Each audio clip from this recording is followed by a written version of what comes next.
And Mike is a serial VC-backed entrepreneur with 2 NASDAQ IPOs and 5 strategic trade sales under his belt. Oof. He's also a startup member at Techstars, Beta Spring, Founders Institute Mass Challenge, Greentown Labs, Hacking Health, EcoFuel, and others.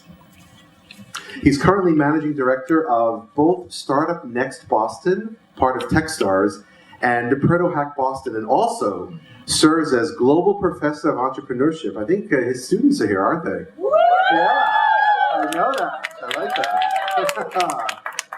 What a crew! Yeah. You got it. He serves as global professor of entrepreneurship, innovation, marketing, and leadership at Hult International Business School. Let's give it up for Mike Grandinetti. Good morning, everybody. How are we doing today? We good? Yay. Great. Well, I'm really excited to be here, and I'm excited for many reasons, but I am an absolute hackathon junkie, right? And I think if you know me, you know this is one of my great passions. And the question is, why do I love hackathon so much? Everybody in this room has been given gifts, and your life's work is to express those gifts, right? I've never seen an experience that gives people more of an opportunity to bring their gifts and their talents and their creative energy to the fore, like I've seen with hackathons, right? So there's something, and I hope that you'll get swept up in the energy today of this hackathon, the way I've been swept up in it over many, many hackathons, both as a participant and as a leader. But this is an incredibly creative process that we're going to engage in today. And I know that how many of you are doing this for the first time? Your very first hackathon ever. That's awesome. It's really great to have a chance to be a part of that with you. I'm actually Chief Marketing and Strategy Officer of a tech startup today. And so when I took on that role, I had to step away from a lot of activities. One of those was stepping away from some of the work I've been doing with Hacking Health. So it's really great to be able to come back and spend some time. I also want to acknowledge Miriam. Miriam is the link, and this is the way the world is. Miriam is from the Republic of Georgia, okay, in Eastern Europe. She becomes a student of mine in San Francisco. I wind up connecting with Luke in Montreal, where I've spent a lot of time over the last 10 years. And Miriam helps me put this event on. She gets so fired up about Hacking Health. She gets deeply involved in the New York City Hacking Health community, and then she winds up inviting me on behalf of Nestle to be here, right? This is the global innovation community that we live in today, and it's amazing. So thank you for that, okay? Cool. So what is a hackathon? Where does the word hackathon come from? It's kind of a strange word, right? Well, there's 2 parts to it, right? The first is hack, and the second is, it comes from marathon, right? And the reason it comes from marathon is that the first hackathons were typically 3-day, very caffeine-fueled all-nighters with sleeping bags and, you know, lots and lots of Snickers bars, and you kind of did everything you could to last through a 3-day hack. Very bad for your skin. Very bad for your skin, exactly. So the good news is hackathons have evolved, right? And today hackathons are for many different purposes, and they've gone far beyond just the development of software applications, right? So the word hack is also a word that's not always understood, right? Some people think someone who's a hacker is someone who's a cyber criminal, someone who's breaking into networks. And of course, that is one way of describing a hack. But the way that most people think of hacks today comes from sort of the MIT world, which is you come up with a quick solution to a problem under severe time constraints, okay? And in many ways, you might call it a prototype, or you might call it a working model, but that's how the word hackathon evolved. So today's hackathon, of course, is all around skin health. And as we all know, right, very, very much, skin is something that each one of us is our largest organ in the body. And given where we're born, you know, what's in our DNA, our skin is very different. And so there's a tremendous amount of people are struggling with some skin-related issues. So this is something focused on something of paramount importance to many, many people, right? And you think about our skin, right? Our birthday suit, if you will, right? It's our first set of clothing. It's our skin. And so I'm a design thinker. I think a lot about the journey. And so to me, the journey starts when you're born, this little guy or little girl probably has had diaper rash at some point, and that's the first time you probably are aware of the fact that sometimes your skin may cause you some discomfort. And of course, as we age, most of us know this experience, right? The experience of acne. And it's a very awkward time to have acne, and some people really struggle with, right? It's a real issue. And of course, you know, when you get to a certain part of your life's journey, you start to see some wrinkles around your eyes and around your neck and around your chin. And, you know, this is a massively huge opportunity to give people the chance to feel like they're aging in a way that they have, you know, that they feel good about, right? So there's a lot of opportunities here, right? So everything is changing, right? And Paul Valery said it very well. The trouble with our times is the future is not what we thought it would be. So we're sitting here today in this beautiful space in New York City, right? And whether we realize it or not, there's a revolution going on all around us, right? There's a digital revolution going on all around us, right? First of all, it's your fault, most of you in the room, okay, as millennials, right? You're born with an iPhone in your hand, okay? And you experience the world differently, certainly, than the way my grandparents did or the way my parents did. And this has profound implications for the way that we create solutions to problems today, okay? Now, everybody a lot of you in the room were probably teenagers when we went through the year 2007. It's hard to believe 2007 happened a full decade ago. But whether you realize it or not, 2007 was a profound inflection point in the way that we live. It was the year that Facebook was born.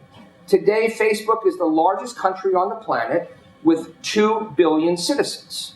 It was the year that YouTube was born. YouTube just announced literally last week that people watch 1 billion hours of YouTube video every single day. Think about that, 1 billion hours of video a day, okay?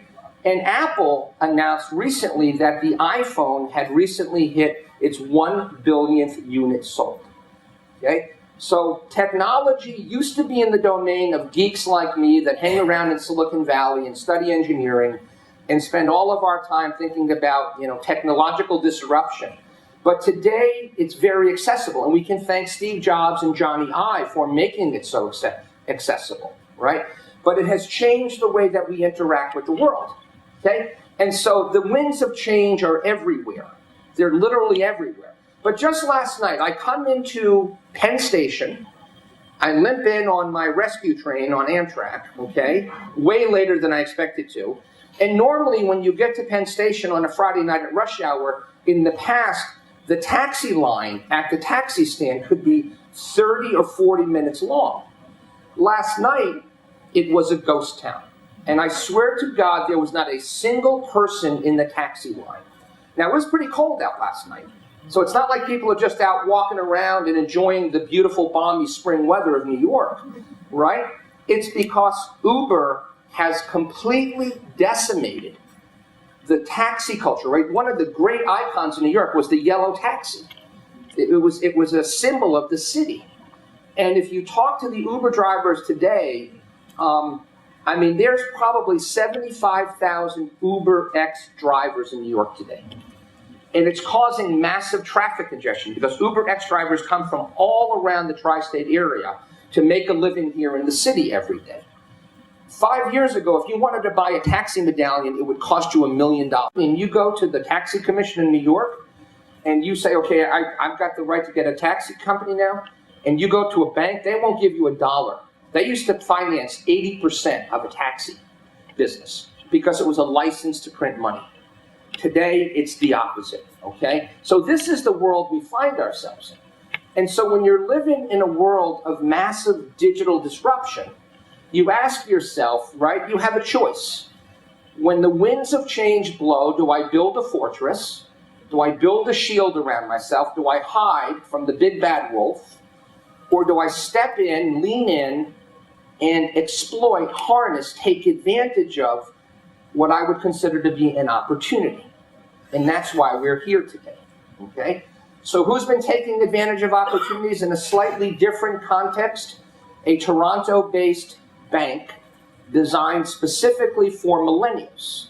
So what Coho understands is that millennials, again, oh my God, I was just born, digital natives, we all hate banks, but millennials really hate banks, right? Millennials want to interact with their bank in a very intuitive digital way because that's the way they were brought up. And so Coho has come along and say our target persona is a millennial. And at the end of the day, it really doesn't matter who's holding my savings account. It doesn't matter who's processing my checks. What matters more than anything is the digital experience that my persona has when they interact with my bank. It's a radical approach, a very focused approach, a very human-centric approach to the financial technology world, okay? Now, everybody recognizes this woman. If you don't, you probably shouldn't be here, right? This is Michelle Pham. And Michelle Pham, I don't know how many YouTube viewers she has, but she's become her own brand, right? She's a makeup artist, and she says, I'm passionate about being an artist and teaching others how to look and feel fabulous in their own skin. So other than my student Mimi, any other makeup artists in the room today? Okay. All right, Cassandra. Okay, hey, Cassandra. So of course, the way that we get out to the world, and Cassandra is very much that type of person. She's a key influencer. She's someone who, you know, has a strong perspective, deep expertise, and she shares her knowledge and her passion with the world. And we're now publishers, right? And so we need to understand how to make people like Cassandra buy into what we're doing. It's very important, right? Or another Cassandra, Cassandra Gray, who's the head of Gray Violet. Slightly older demographic, but very much the same thing, right? And shares her perspectives on beauty products and clothing and home decoration, but also a massive following on the social channels. So today we are engaging in the process of open innovation, okay? Open innovation is when you realize that not all of the answers lie within the four walls of your company. Open innovation is an enlightened approach to saying that the way that we're going to continue to move forward is we're going to draw on all the brain power and all of the passion of a much larger community than just our own employees that have, you know, their business cards that have our logos on, right? So let's give you one example of open innovation. So everybody knows Dollar Shave Club? Right, here's an organization that was founded with a tiny amount of money. They put together a YouTube video. They wound up getting 20 million views of this YouTube video. And it turns out that they've completely disrupted the world of men shaving. They've got like 15%. And so what they're doing now is in the room, in the minibar, there is the Dollar Shave Club 4X kit. So 4 razors and 4 razor blades and a razor, right? But what you may not know is not that long ago, Unilever bought this company for over $1 billion. Okay? They've got a connection with, again, the millennial demographic, which is highly desirable. Millennials also care deeply about smaller specialty brands. Okay? They want to understand the backstory on the brand. And so what you're seeing is more and more companies being funded, right? In my world, I never saw venture capitalists funding women creating cosmetics companies and fashion companies, but everything has changed. And it's never been a better time to be a woman entrepreneur building, you know, all kinds of beauty, fashion, cosmetics, and wellness companies, right? And so one of them, Dermalogica, you know, built its own brand, right? They created their specialty stores, their flagship stores, and they and a number of other companies have been acquired recently for hundreds of millions of dollars, right? This is sort of the world of open innovation. So in the world I come from, right, the game that I play in the tech world is we start a company, we try to create wealth and certainly value for our customers, which creates wealth, and then more often than not, we get acquired by a large strategic, right? And now that Silicon Valley approach is being cascading everywhere. It's replicated everywhere, including skin health and wellness and all of that stuff.